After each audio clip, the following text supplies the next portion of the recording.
Em você, Deus. E pra onde eu irei? Se eu não tenho pra onde voltar.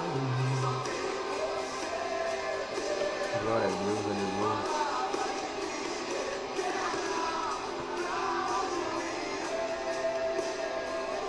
Se eu não tenho.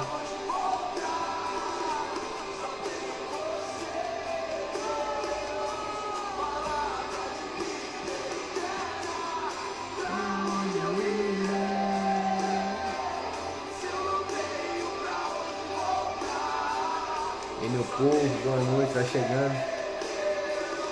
Daqui a pouco a gente já vai começar. Enquanto isso, vai ouvindo um louvor aí, meditando na palavra de Deus.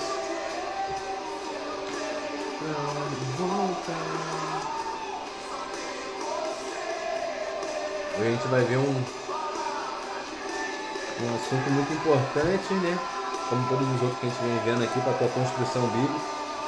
A gente está procurar nesse mês entender um pouquinho mais do chamado de Jesus, né? E tenho certeza, talvez você nunca tenha visto, né, aquilo que a gente vai trazer hoje, né? Não a miúdos assim, que às vezes a gente lê, mas a gente acaba passando batido, né? Em muitas coisas e a gente não presta atenção às vezes no que a gente está lendo ali, né?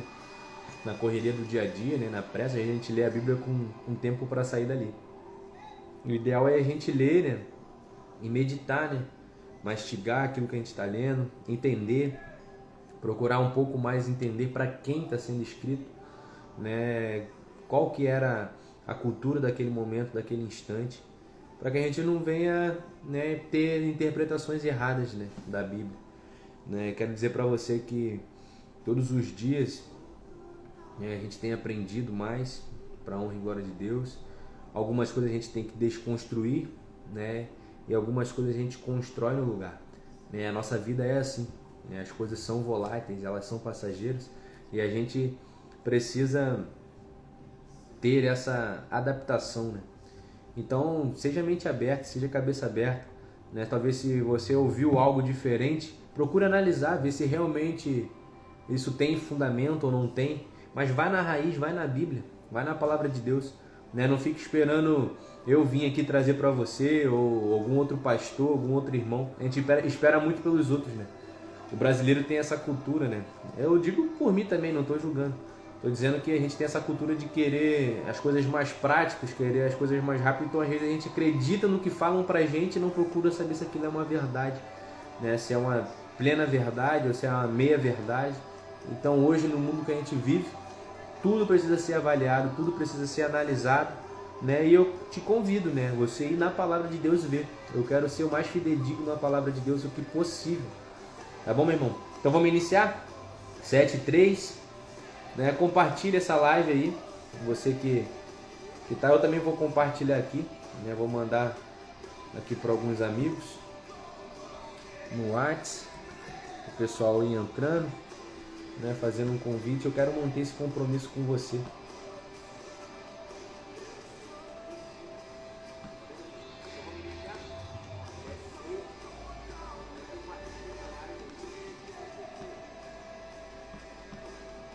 Compartilhe, porque aqui é só a palavra de Deus, meu irmão. Quanto menos de mim tiver e mais de Deus tiver, para mim é o melhor.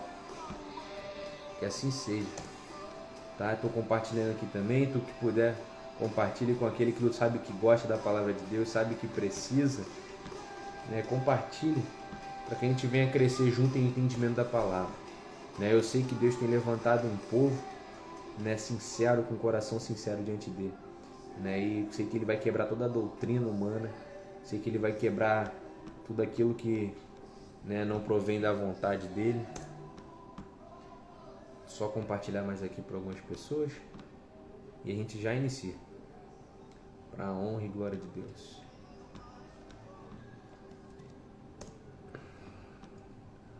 Mandando para o pessoal aqui.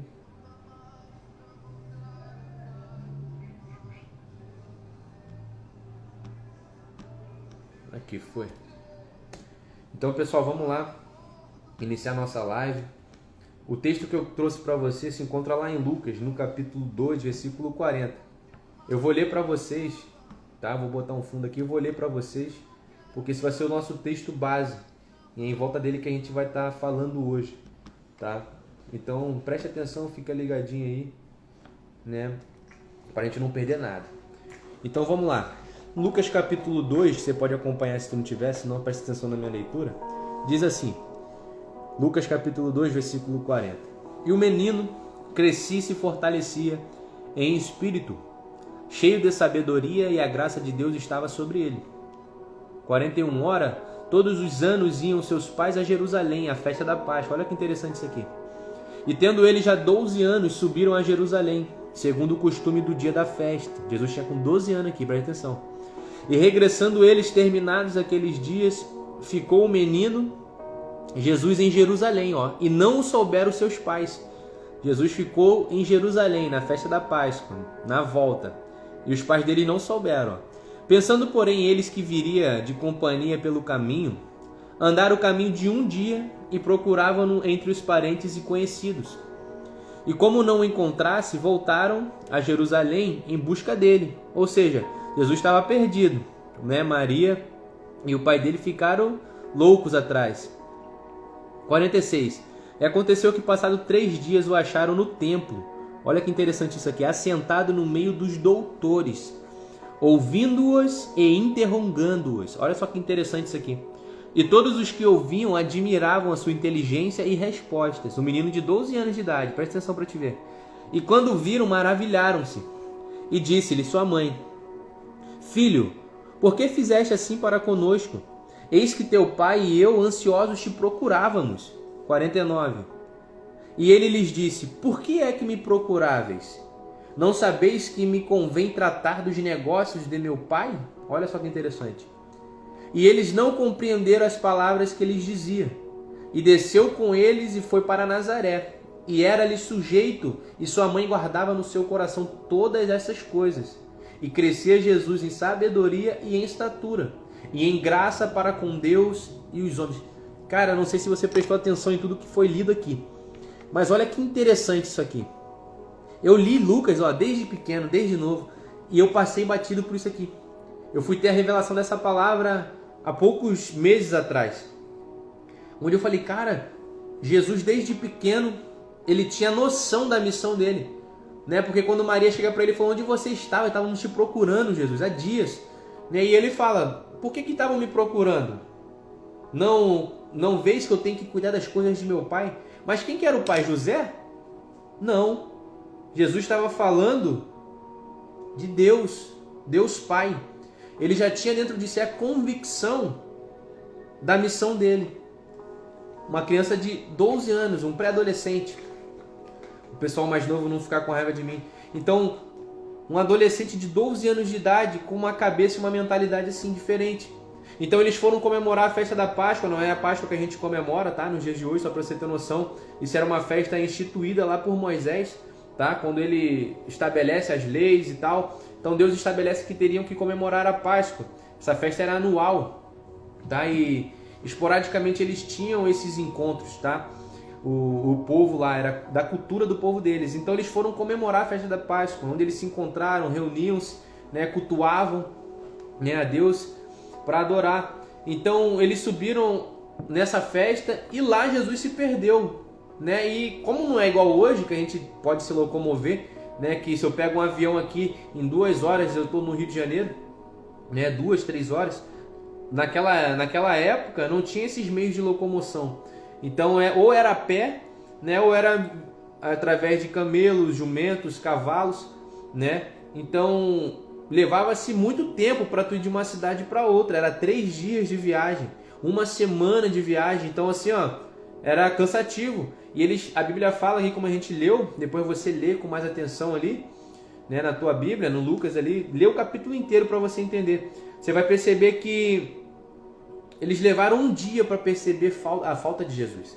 Então eles voltaram desesperados. Imagina aquela criança perdida.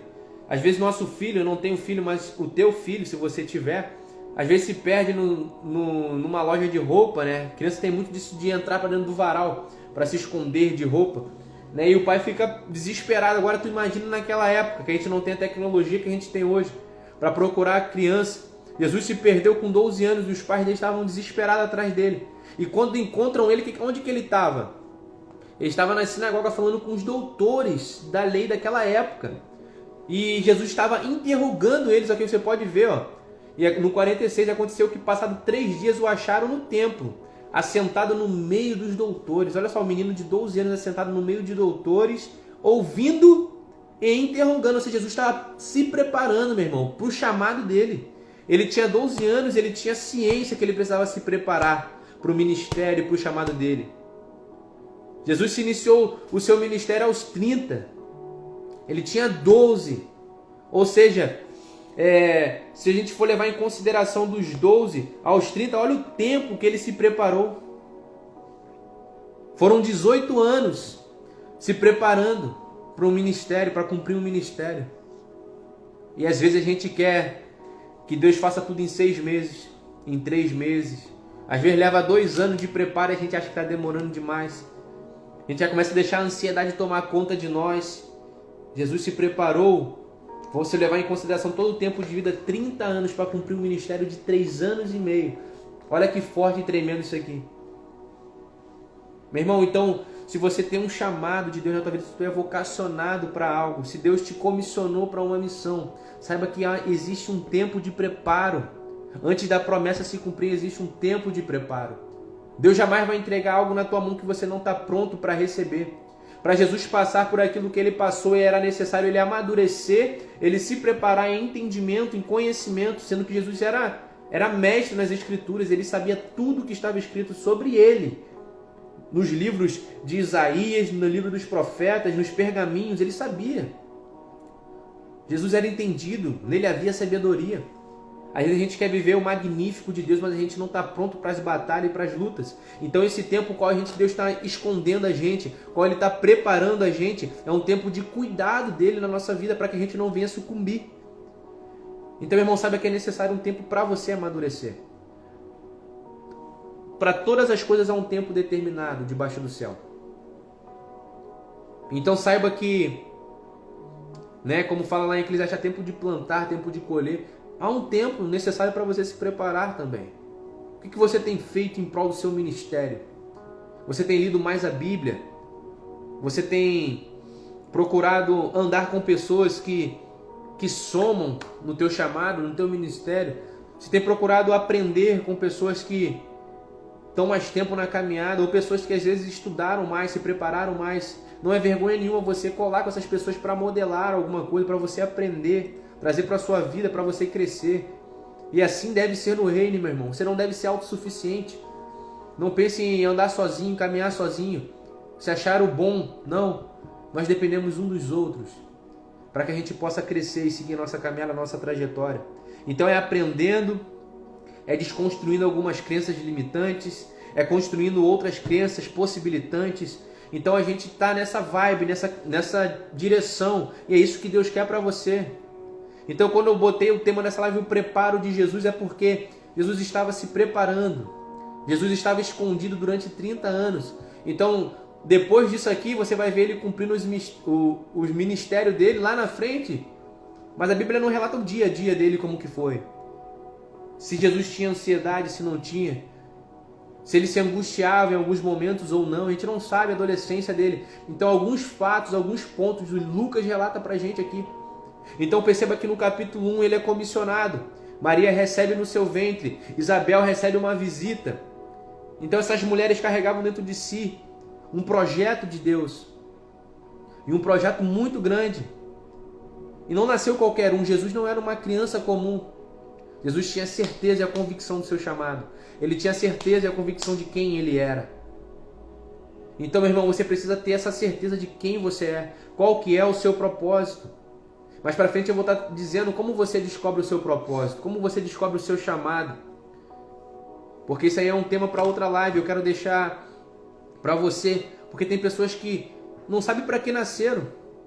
Elas acham que simplesmente nasceram para acordar, tomar o seu café da manhã, ir para o seu trabalho, cumprir um dia de expediente e no final da tarde retornar para sua casa, descansar e viver esse ciclo. Meu irmão, você tem um propósito, você tem um chamado de Deus para você. Você tem um plano perfeito que Deus desenhou para você. Então você precisa saber e ter a convicção do teu chamado, do teu propósito. Não é viver o chamado dos outros, é viver o teu chamado. É viver aquilo que Ele te chamou para viver. Eu vivi algo essa semana, onde às vezes eu costumo postar uns reels, né, esporadicamente. Conforme eu tenho mais tempo, eu vou editando, vou aos pouquinhos postando, largando aquilo que Deus tem ministrado no meu coração, na minha vida. E eu quero transbordar isso. Não quero morrer com isso para mim. Então, às vezes eu largo um vídeo, largo um reels, um vídeo curto, né? E teve um camarada que chegou no Facebook e ele comentou embaixo, né? Já começou chegando de sola, né? Vocês crentérios, por que você não pregam isso, né? E ele botou embaixo passagens, né, do filho de Davi, né, que era fruto de um pecado e Deus não permite que a criança viva, né? Aquela criança morre. Então o camarada falou: por que você não prega isso aqui? Né? Deus matando uma criança. Aí ele pega também Ezequiel, né, no capítulo 28, se não me engano, onde Deus estava falando da prostituição do povo judeu, porque estavam trocando Deus por deuses pagãos, né? E daí o profeta relata lá que Deus fala, né, que eles estavam trocando, né, se prostituindo como se fossem homens que tinham membros como de cavalo, né? Então você vê isso aí e o camarada falou: por que tu não prega isso aqui no meio da tua família, no seu seio familiar? Então eu fico olhando assim, as pessoas perdem tanto tempo criticando aquilo que elas não acreditam, né? Querendo mudar aquela realidade. Se ele tentou mudar a minha crença, ele perdeu o tempo dele. Então ao invés de ele gerar conteúdo sobre o que ele acredita, né, e pregar para as pessoas que creem na mesma coisa que ele, porque você não é obrigado a crer em nada. Você tem um livre-arbítrio, Deus te deu isso e eu respeito isso. Você tem o direito de querer confiar em Deus ou não. Você tem o direito de acreditar que Deus é bom ou não. Isso tem que ser respeitado e eu prezo por isso. O livre-arbítrio sempre tem que ser respeitado, porque senão Jesus veio em vão, porque Ele veio para libertar e não para prender. Então se você está preso a algo, está preso a alguém, a alguma coisa, meu irmão, saiba que você não está vivendo o pleno de Deus para a tua vida, porque você veio para ser livre em todas as áreas da tua vida. Então eu respeito, você não é obrigado a concordar com nada. Mas aquele camarada, ele gastou minutos da vida dele, que ele nunca mais vai recuperar, para chegar e fazer um comentário embaixo, onde ele tentou me ofender, não sei, né? Tentou ser ignorante, tentou ser grosso, com uma tentativa frustrada, porque aquilo que eu acredito cada dia fica mais forte no meu coração e pulsa dentro de mim. Eu vou continuar pregando essa palavra para Deus. Não importa se é para 1, 2, 3 pessoas, 5 pessoas. Se eu tiver que pregar para os bancos, para o vento, eu vou fazer. Né? Para toda criatura que se move, a gente tem que pregar a palavra de Deus. E a nossa vida tem que ser uma vida de testemunho, de algo vivo, não só por aquilo que eu falo, mas daquilo que eu faço. E é uma luta constante, meu irmão. Tá? Então não foque no Tiago, não foque num homem, mas foque naquilo para qual eu estou direcionando, para a direção que eu estou dando, que é Jesus. Eu tenho tentado ser exemplo, mas às vezes a gente falha, às vezes a gente se irrita, às vezes a gente tem um dia cansativo e estressante, pois eu sou homem também. E também sou sujeito às mesmas tentações que você, meu irmão, minha irmã. Então que neste momento você venha ter a certeza, a convicção do teu propósito. Se você não tem isso bem claro, peça para que Deus mostre e clareie para que você nasceu. Você não é uma falha, você não é um erro. Você precisa se preparar para viver o sobrenatural de Deus na sua vida. E Deus tem mais para você. Muito mais. Se você está aqui nessa noite me ouvindo, é porque você quer mais de Deus, você quer aprender mais da palavra. Então olha que interessante, Jesus se preparando desde novinho, desde cedo. Aos 12 anos ele já estava se preparando, conversando com homens adultos, com doutores. Cara, isso aqui era extraordinário, era magnífico para aquela época. Se hoje a gente olha e já acha algo absurdo, uma criança está conversando com doutores, com mestres. É como se tivesse uma criança de 12 anos pregando com pessoas que têm doutorado, mestrado, né? Pessoas que são, né, excelentes naquilo que fazem. Jesus estava conversando com gente de alto calibre, com 12 anos de idade. E tu olhando aqui, observando, a Bíblia fala que as pessoas se admiravam com a sabedoria dele aos 12 anos. Então ele carregava algo especial e ele tinha certeza e a convicção dele que ele era. Desde novinho, desde pequeno. Talvez você vai levar 30 anos para saber o seu chamado. Às vezes você vai levar 20 anos para saber o seu chamado. Mas nunca é tarde, meu irmão. Sempre há tempo de ganhar aquele tempo perdido que você estava andando no escuro. e que nessa noite Deus possa clarear a tua visão. Eu quero orar por sua vida. Eu te convido a ler Lucas no capítulo 1, capítulo 2 e leia com atenção, medite no que está escrito e veja quão extraordinário era o nosso Jesus. O quão extraordinário é este menino. Amém? Quero orar por sua vida, meu irmão. Quero liberar algo de Deus sobre a sua vida. Eu vou pôr um louvor aqui. Um louvor que eu gosto muito, né? Que eu sempre escuto bastante. E que Deus possa te tocar verdadeiramente. Se você não sabe o teu chamado, o teu ministério, peça a Deus para que Ele te mostre, para que Ele te direcione. Amém, meu irmão? Aleluia, glória a Deus. Que você receba mais do Senhor nesse momento. Vamos estar falando com o Espírito Santo de Deus. Vamos estar falando com o nosso Mestre Jesus neste momento, porque eles são um só. Então vamos estar falando com este ser magnífico que mora dentro de nós, habita dentro de nós. Espírito Santo de Deus, a tua palavra foi ministrada, papai amado. Tentei ser mais simples possível, Pai, para que a compreensão chegue a todos, para que a revelação da tua palavra chegue a todos. Papai amado, o Senhor tem preparado homens e mulheres, Pai, para cumprir uma missão dos últimos dias, para cumprir um chamado, Pai, para cumprir um ministério. Espírito Santo de Deus, sou grato ao Senhor, Pai, por tudo que o Senhor tem feito na minha vida, na vida das pessoas que estão à minha volta. Papai querido, que aquele que está me assistindo, Pai, ouvindo a minha voz nesse momento, que não vem estar ouvindo a minha voz, mas sim a tua, e venha estar recebendo uma direção para a vida delas. Espírito Santo de Deus, que o Senhor possa neste momento tocá-las, papai amado, e trazer no coração delas a certeza e a convicção do que nasceram para fazer, Pai. Uns para mestres, outros para doutores, outros para pastores, papai amado. Talvez alguns para ovelhas, papai amado. Mas cada um tem um propósito, tem um chamado. Espírito Santo de Deus, até mesmo aquele cego da Bíblia, a qual os discípulos perguntaram quem pecou, ele ou os antepassados dele, Jesus falou que ninguém havia pecado, que ele havia nascido daquela forma para a manifestação da tua glória. Então, nas pequenas coisas, papai amado, há um propósito. Espírito Santo, nos pequenos detalhes há um propósito, papai. E que esse propósito possa arder em nosso coração, papai. Quanto mais é dado, mais é cobrado. Espírito Santo de Deus, queremos grandes coisas, mas quanto maior é aquilo que o Senhor nos entrega para cuidar, Pai, maior é a responsabilidade que também vem junto, papai amado. Que neste momento meus irmãos possam ter sabedoria, papai, para se relacionar com o Senhor. Abra o entendimento dele, Espírito Santo de Deus, e que a tua unção, Pai, a tua graça possa alcançar todos os dias, e que eles venham ter a convicção de quem são em ti. Papai amado, que eles são filhos, que eles são embaixadores do teu reino, papai, que eles são reis, que eles são sacerdotes, papai amado, que eles são filhos. Deus, traz essa clareza, Pai, à tua noiva, traz essa clareza à tua igreja, papai amado, e que o jugo do pecado jamais, Pai, venha ser colocado sobre os ombros do meu irmão e da minha irmã novamente, papai. Papai querido, ser com eles. Dê uma excelente sexta-feira, Pai, e um excelente final de semana. Que eles possam a cada dia mais crescer no entendimento em Ti, Pai. Te entrego o meu ministério, o meu chamado em Tuas mãos, aquilo que o Senhor me confiou, papai. Que o Senhor sempre possa ser o cabeça, o Senhor possa sempre estar à frente, papai. Que venha haver cada dia mais, menos de mim e mais do Senhor, Pai. E não falo isso da boca para fora, Pai. Mas que o Senhor possa ter a convicção e a certeza, papai amado, daquilo que flui de dentro do meu coração, Pai. Isso também venha a ser notório a mim, Pai. E não somente ao Senhor, Pai. Que a Tua graça possa nos alcançar todos os dias, papai. Toque-nos com Teu poder, Pai. Toque-nos, Senhor Deus amado, com a Tua graça, com o Teu amor. Tens liberdade, Pai, neste lugar, neste momento, Pai.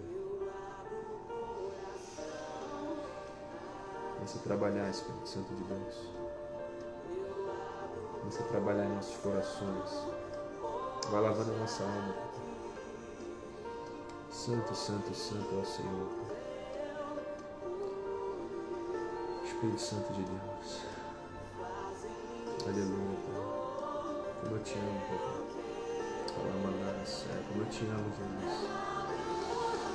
Honras e glórias ao teu santo nome. Aleluia.